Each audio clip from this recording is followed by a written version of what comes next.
Hello, Prime Minister. Mackenzie Gray with Global News. I'm hoping you can tell us what the specific last-minute changes that the Americans proposed that made a deal untenable. Thank you for the question. Look, I would say two things. One is there are some specifics, and I'll give you some examples, but it was also a cumulative aspect, as I mentioned in my remarks, about the willingness dans l'ensemble in total to enter into a true economic partnership. But in terms of specifics, I'll give you three, and I know there's other questions. First, with respect to the auto industry, both in terms of the level of the tariffs, the treatment of Canadian content, so Canadian parts, Canadian steel, Canadian content in vehicles, the scope of the tariffs. The Americans wanted to limit it to autos only, not include medium and heavy autos and light trucks, to be more specific, not include medium and heavy-duty trucks, which is a big change, obviously. And with respect to Ford's new plant, for example, in Oakville, which is F-350s, 450s, 550s, they would have been excluded. GM's Silverado, same thing, would have been excluded from that. No rationale, just for exclusion. So effectively moving into a series of terms that would made the production more uneconomic over time. Okay, so that's a change. That restriction, that clarification, that precision was a change. The U.S. introduced at the last hours, efforts to restrict our ability to have other trade deals.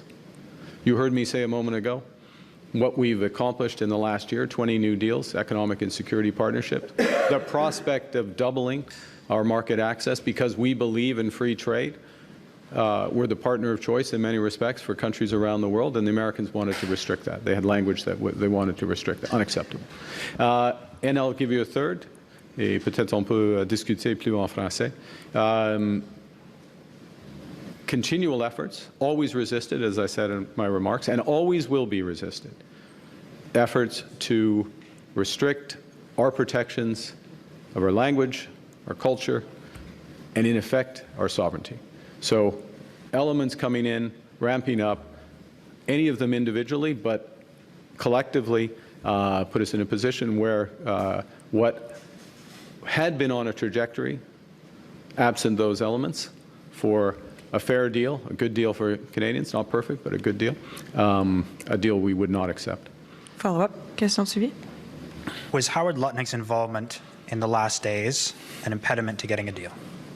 It's a question for the U.S. administration. Ultimately, I'm responsible for the decisions of the Canadian government. We take it as a cabinet, but I certainly bear those responsibilities, and so the head of the U.S. administration, the president, bears responsibility for the decisions they take.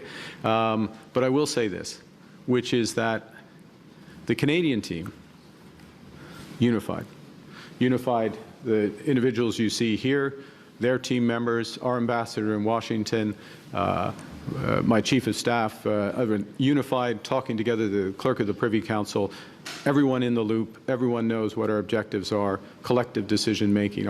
As I say, ultimately, I and the cabinet bear responsibility for those decisions, but unity. You cannot say that about the United States administration. And as a consequence, last point, and I'll go to your colleagues, because I think this is important. In these last few days, we were drilling down on specific issues that might have been papered over, the differences in the administration, if there were indeed differences. Ultimately, there's a decision maker at the top. And in drilling down on those, a number of those issues that I just referenced became very clear, and there was not a deal that we would sign. Thank you.